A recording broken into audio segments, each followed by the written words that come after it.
So when it comes to the metrics that you should be tracking for your B2B website and its performance, they fall, I think, into three categories.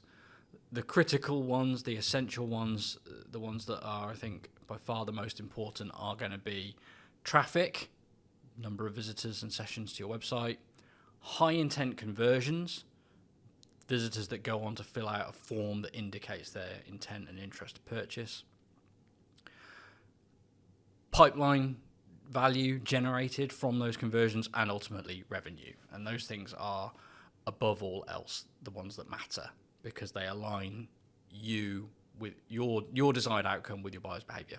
Second to those, I think it's worthwhile having some sort of site health or SEO score available. Most SEO tools can give you an indication of that so that you can monitor and address issues that might impact your ability to be found by your buyer. And in a similar vein, your position for the key commercial keywords that you know you want to be found for is useful data to have available. The third category of data that I think most marketers should have available but try not to obsess about are things like bounce rate, time on page, duration of visit, pages per visit, all the things that Google Analytics and other tools can easily track and tell you when you need. But those are the metrics that I think are least informative when it comes to making decisions about how you market yourself and how you communicate to your buyer. So the reason I put them into those three categories is because metrics are an interesting thing. Marketers are taught to obsess over metrics and to surround themselves with as many metrics and as much data as they can get their hands on. But certainly in the current environment, so few of those metrics truly indicate anything important about what your buyers want or need from you. And if you obsess over them, if you become obsessed with your bounce rate or the number of visits per page, you can start to work on things that bear no relevance to the buyer journey, or the path to purchase, or the things that help people buy from you. So it can become really counterproductive. And the number of tools that are available to us that can produce and create the sheer huge amounts of data, I think is a really dangerous thing because it can take away all the time that you've got to really think about and understand your buyer and do the things that make your website more useful, more relevant, more attractive to them, and be totally sidetracked. So caution is advised when it comes to which metrics to prioritize. Going back to the ones that are most valuable, in a B2B demand generation strategy, the website is a pivotal tool, and the ability of it to take a good fit visitor, an ideal customer who's arrived at your site, and give them the information they need and want, and take them on a journey that results in them feeling able and willing to express their interest, to convert and tell you they want to talk to you, and then go on and book time in your diary or take the demo that you offer.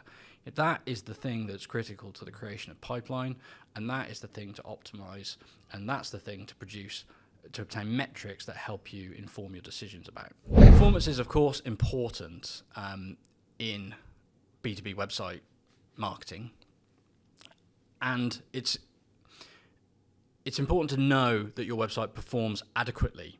The good news is that once you've created a website that scores acceptably in terms of page speed and core web vitals, that situation doesn't usually degrade rapidly. So it's not a sort of metric that I think you need to monitor daily. And again, a change in it isn't going to help you know your buyer better, but you do need to ensure that the website that you build performs to the required level, and it's worth keeping an eye on that so that you don't fall foul of a large change that would result in buyers leaving your website before they should.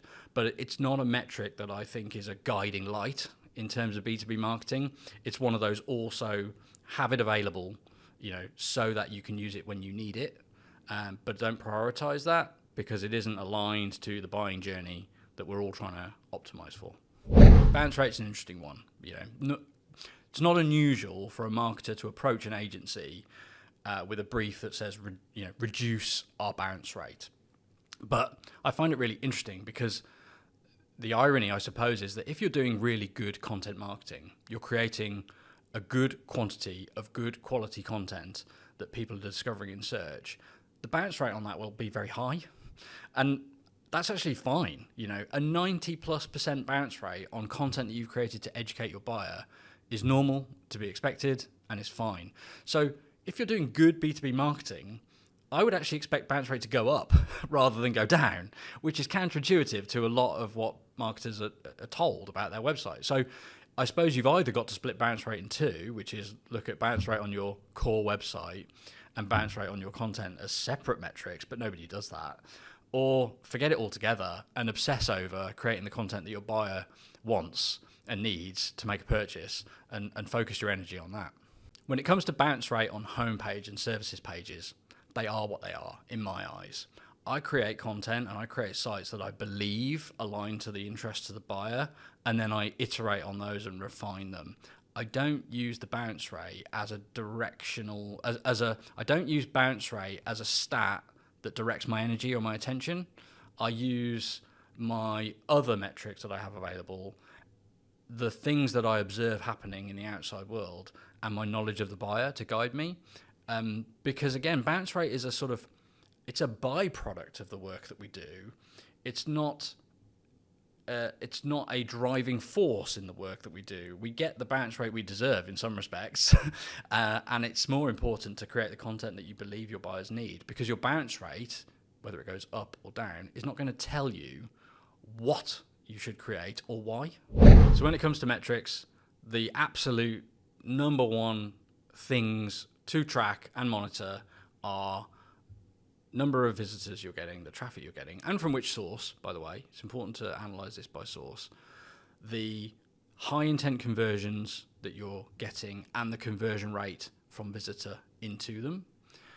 The pipeline generated and the revenue closed ultimately. It's also really, really important, as I said, to look at those by source, channel, where they're coming from, how they're arriving, and ideally by self-reported attribution, so that you know why they're arriving. Because those two pieces of data, in addition to, or in the context of traffic, high intent conversions, pipeline and revenue, tell you an awful lot about how to produce more of the result you're looking for.